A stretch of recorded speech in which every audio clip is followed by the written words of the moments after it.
சனி பகவானுடைய இந்த பயிற்சி மூலியமா மேஷத்திற்கு தாக்குதல்கள் இருக்குமா அப்படின்னு கேட்டா கண்டிப்பாக தாக்குதல்கள் இருக்கும். இப்போ சனி பகவான் 12ஆம் இடத்துக்கு வந்ததுனால ஏழரை சனியுடைய தாக்கத்துல முதல் பாசிட்டிவ் என்ன விஷயம் அப்படின்னா, அவர் விரய சனி, காலபுருஷ தத்துவத்துக்கு விரயஸ்தானம் தவிர குரு பார்வை அவர் மேல விழ போடுது. இதெல்லாம் பாசிட்டிவா நமக்கு என்ன பலன்கள் அப்படின்னா, கண்டிப்பா ரியல் எஸ்டேட் துறையில பிசினஸ் பண்ணக்கூடியவர்கள், அதே மாதிரி ஹோல்சேல் டீலர்ஷிப் பண்ணக்கூடியவர்கள், ஹோட்டல் நிறுவனங்களை நடத்துபவர்கள், விவசாயம் சார்ந்த தொழில்களை செய்பவர்கள், ஆர்கானிக் ப்ராடக்ட்ஸ் ஷோரூம் வைத்திருக்கக்கூடியவர்கள், அல்லது சனி சம்பந்தப்பட்ட எந்த ஒரு தொழில், வாஷிங் லிக்விட் டீலர்ஷிப், இந்த மாதிரி தொழில்களை செய்யக்கூடியவர்களுக்கு, வேலைகளை செய்யக்கூடியவர்களுக்கு யோக காலமாக இது அமையும்.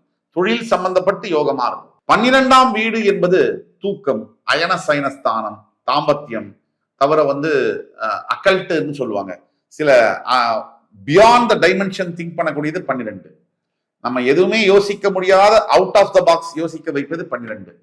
இதெல்லாம் 12 பித்ருக்களை குறிக்கக்கூடியது. இது மாதிரிலாம் 12ஆம் ஸ்தானம் என்பது நிறைய விஷயங்கள் இருக்கு. பித்ருக்களுக்கு நாம் செய்ய வேண்டிய கடமைகளை சொல்வது, இறந்து போன முன்னவர்களை பத்தி சொல்வது, எல்லாமே 12ஆம் வீடு. அப்ப 12ஆம் வீட்டில் சனி இருக்கும் போது மேஷராசி என்பவர்கள் கண்டிப்பாக நீங்கள் செய்ய வேண்டிய தர்ப்பணம், முன்னோர்களுக்கு செய்ய வேண்டிய திதி, அமாவாசை திதி தர்ப்பணங்களை ஒழுங்கா செய்யும்.